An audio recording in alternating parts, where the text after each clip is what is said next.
හරි අද වීඩියෝ එකෙන් අපි කොඇක්සියල් ට්විනැක්සියල් ඩැක් කියන කොපර් කේබල් ජාති ටික ගැන තමයි කතා කරන්න හදන්නේ.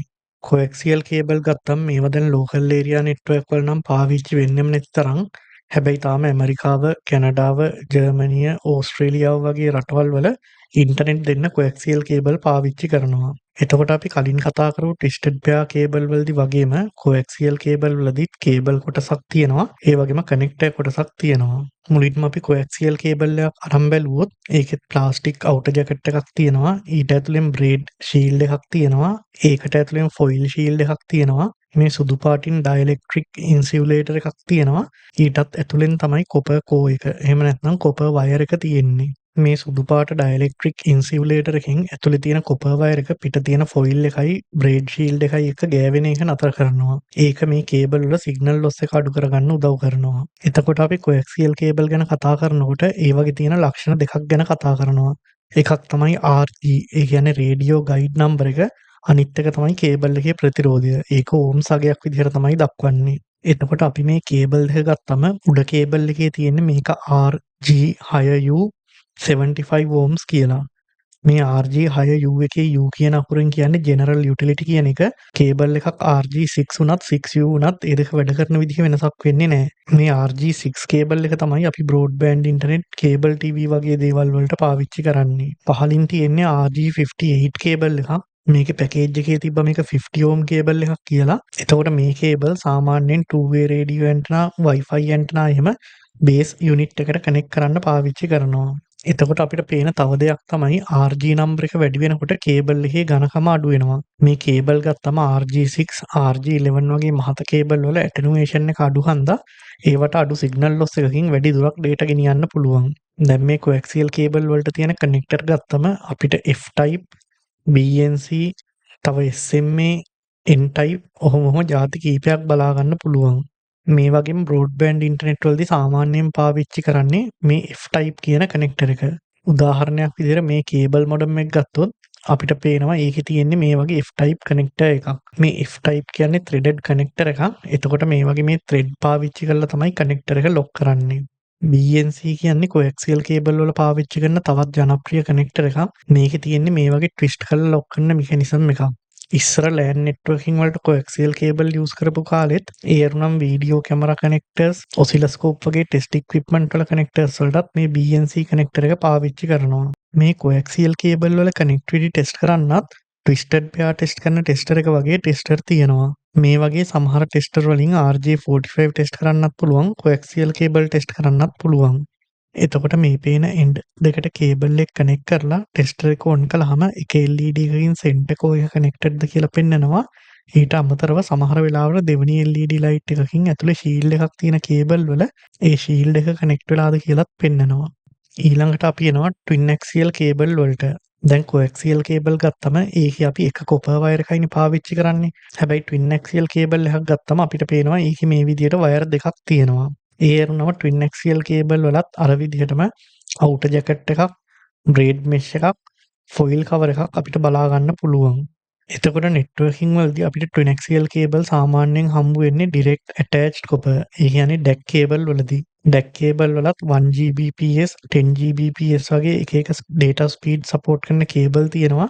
ඒ වගේනුත් 10 Gbps DAC කේබල් වලට තමයි ට්වින් ඇක්සියල් කේබල් පාවිච්චි කරන්නේ. මේ අරුණම නෙට්වර්කින් වලට අදාළව ට්වින් ඇක්සියල් කේබල් ගැන විශේෂයෙන් කතා කරන්න දෙයක් නැහැ. ඊට පස්සේ අපි යනවා DAC කේබල් වලට.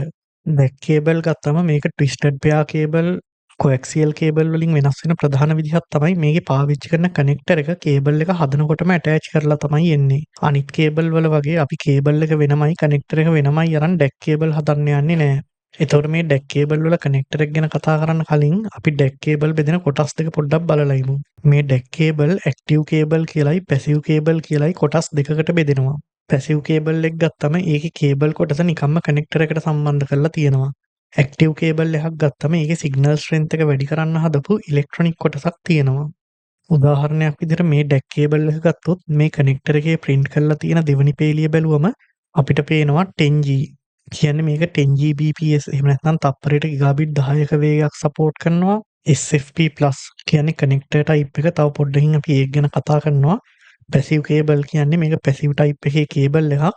0.5 කියන්නේ මේ කේබල් එකේ දිග සෙන්ටිමීටර් 50යි කියන එක. එතකොට ඩෙක් කේබල් අපි පාවිච්චි කරන්නේ හුඟක් වෙලාවට එකම රැක් එකේ හරි එහෙම නැත්නම් ළඟ තියෙන රැක් වල තියෙන ඩිවයිසස් එකට කනෙක්ට් කරන්න. ඒකට හේතුව තමයි ඩෙක් කේබල් සපෝට් කරන දුර සාපේක්ෂව අඩුයි. අපි පැසිව් ඩෙක් කේබල් එකක් ගත්තොත් උපරිම දුර මීටර් 3ක් වගේ තමයි සපෝට් කරන්නේ. ඇක්ටිව් කේබල් එකක් ගත්තොත් උපරිම දුර මීටර් 7ක් 10ක් අතර වගේ තමයි සපෝට් කරන්නේ.